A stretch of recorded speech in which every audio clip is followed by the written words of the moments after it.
ہمیشہ سے انہی پارٹیوں نے، انہی لوگوں نے، اشرافیہ نے یہ کیا ہے کہ اداروں کو اپنے نیچے انہوں نے محکوم کیا ہے۔ آپ نیب کی مثال لے لیں، نیب کا بندہ منی سے لگا لیتے ہیں، وہ صرف وکٹمائزیشن کرتا ہے۔ پاکستان کے خزانے کو یا کرپشن ختم کرنے میں نیب نے آج تک کچھ نہیں کیا، صرف وکٹمائزیشن کی ہے۔ اسی طرح جو باقی محکمے ہیں، اسی طریقے سے ادارے ہیں، وہ اس لیے نیچے جا رہے ہیں اور اس لیے نیچے جاتے جا رہے ہیں کہ جو پالیسیز ہیں وہ غلط بنائی جاتی ہیں۔ اشرافیہ اپنے آپ کو پروٹیکٹ کرنے کے لیے اور محکوم کرنے کے لیے اداروں کو کام کرتی ہے۔ اب جس طریقے سے عدلیہ، آزاد عدلیہ، اس کے اوپر اس کو آزاد نہیں چھوڑا گیا، انہوں نے اپنے بینیفٹس کے لیے عدلیہ کو ہی محکوم کر دیا۔ ہم یہ واضح طور پہ بتا رہے ہیں کہ اگر سینئر موسٹ جج کو نہ بنایا گیا چیف جسٹس تو انشاءاللہ ہم تحریک بھی چلائیں گے، ہم اپنا آئینی حق ہے ہمارا، ہم اس کو چلائیں گے۔ باقی جب بات کر رہے ہیں دوبارہ کہ ہم انشاءاللہ دوبارہ جائیں گے، بالکل ہم جائیں گے۔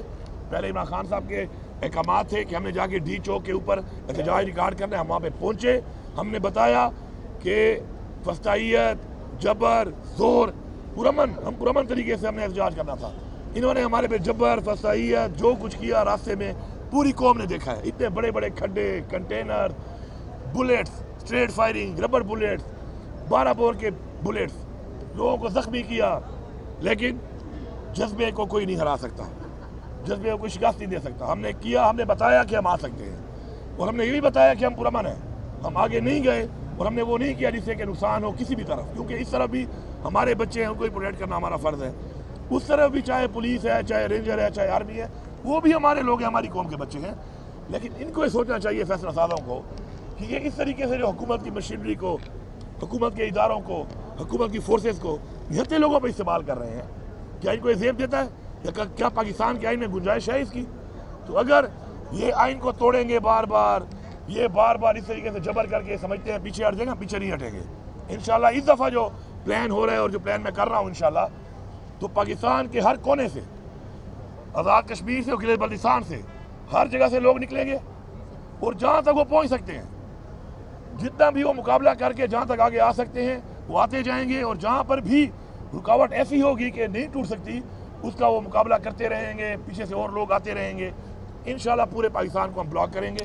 اگر ہمارے جائز مطالبے عمران خان کو رہا نہ کیا گیا، اگر ہمارا مینڈیٹ ہمیں واپس نہ کیا گیا، تو ہم اس کے بعد ایک فائنل کال جو ہوگی ہماری، وہ کہتے ہیں نا کہ فائنل کال کا مطلب یہ ہے ڈو اور ڈائی، آر یا پار ہوگا پھر، اور آر یا پار میں انشاءاللہ یہ پورا ملک بند ہوگا، اور ہمارے عوام میں جذبہ بھی ہے، ہماری عوام بہادر بھی ہے، اور انشاءاللہ ہماری عوام جو ہے پورے پاکستان سے آ کر انشاءاللہ یہ ٹارگٹ اچیو کرے گی، اور انشاءاللہ ہم اس حکومت کا تختہ الٹنے تک پھر تحریک جاری رکھیں گے۔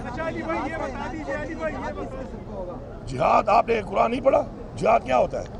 ہمیں قرآن میں حکم ہے جہاد کا، اور قرآن میں جب ہمیں حکم آیا ہے تو اس کے مطابق ہمارا فرض بنتا ہے کہ ہم قرآن کے حکم پہ عمل پیرا ہوں، اور انشاءاللہ ہم تیار ہیں اس کے لیے۔ اگر ہمیں اپنے ملک کے اندر جو اسلام کے نام پہ ملک بنا ہے، اس کے اندر اگر یہ جو جس طریقے سے فرونیت اور بدماشی، آئین کو توڑ کر، قانون کو توڑ کر اپنی مرضی کے اقدامات کریں گے، لوگوں کا مینڈیٹ جمہوریت کا چوری کریں گے، اور اس کے بعد لوگوں کو اغوا کریں گے، لوگوں کے بچوں کو اٹھائیں گے، لوگوں کی فیملیوں کو اٹھائیں گے، لوگوں کے ضمیر خریدیں گے، تو اگر یہ سمجھتے ہیں کہ میں یہ سمجھتا ہوں کہ اگر یہ سمجھتے ہیں کہ ایسے حالات میں ہم ان کو ایسے ہی چلنے دیں گے، تو ایسا نہیں ہے۔ ہم پرامن ضرور ہیں، لیکن انشاءاللہ ہمیں جو حکم ہے اسلام میں، قرآن میں، ہم انشاءاللہ اعلان کیا ہے، اس اعلان پہ انشاءاللہ عمل درآمد کریں گے، اور پوری قوم کی سے جان چھڑوائیں گے۔ پاکستان کی معیشت سے لے کر پاکستان کا ہر ادارہ اس وقت انہوں نے تباہ کر دیا ہے۔ انہی لوگوں کی وجہ سے آج ہمارا ملک یہاں پہنچا ہوا ہے۔ آپ عمران خان کے ٹائم میں دیکھیں، دہشت گردی کہاں تھی؟ ختم ہو گئی تھی۔ جیسے ہی عمران خان کو انہوں نے سازش سے ہٹایا، اس کے بعد دہشت گردی کا جنم لیا۔ اس سے نقصان کس کا ہو رہا ہے؟ پاکستان کا ہو رہا ہے۔ ان کو پاکستان کی پرواہ ہی نہیں ہے، ان کا پاکستان میں ہے ہی کچھ نہیں، سارا پیسہ ان کا باہر پڑا ہے، انہوں نے بھاگ جانا ہے۔ ایک یہاں پہ ملک پہ رواج بنا ہوا ہے، مال لوٹو اور باہر نکل جاؤ، لیکن ہم نے یہاں پہ رہنا ہے، ہمارے بچوں نے یہاں پہ رہنا ہے۔ ہمارا لیڈر عمران خان جو ہے وہ کہتا ہے کہ میں پاکستان میں ہی رہوں گا، اور پاکستان ہی ہمارا سب کچھ ہے، تو ہم اس پاکستان کے اوپر کمپرومائز نہیں کریں گے۔ انشاءاللہ ہم ہر حد تک جائیں گے، ہمیں جانے بھی دینی پڑی انشاءاللہ ہم جانے دیں گے، لیکن ہم ان کو بتا رہے ہیں فیصلہ سازوں کو کہ یہ نوبت نہ آنے دو، اپنے فیصلے ٹھیک کرو. اور یہ جس طریقے سے آپ کر رہے ہو, یہ جو آپ جس طریقے سے رویہ اختیار کر کے بیٹھے ہو, اگر آپ یہ سمجھتے ہو کہ یہ راستہ اپنے گھر کی طرف آپ دکھا رہے ہو, آپ کا گھر بھی سیف نہیں ہے.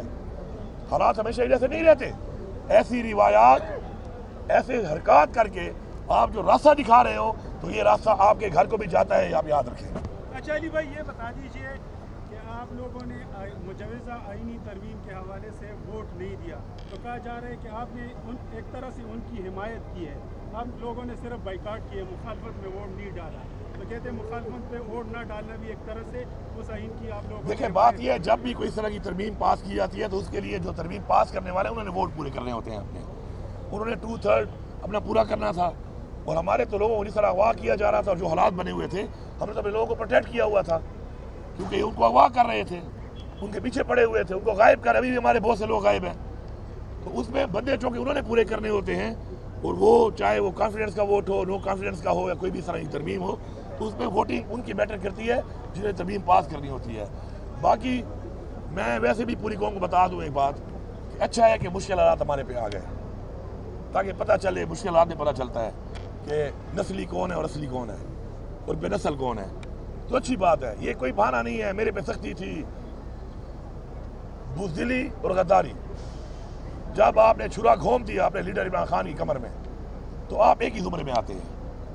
بزدل بھی اسی زمرے میں آتا ہے کہ بزدلی سے غداری کی, یا زمین فروش پیسے لے کے غداری کی. غدار غدار ہے, تاریخ میں غدار کا ایک ہی نام ہے کہ وہ غدار ہے. یہ سارے غداروں سے جان چھوٹ رہی ہے.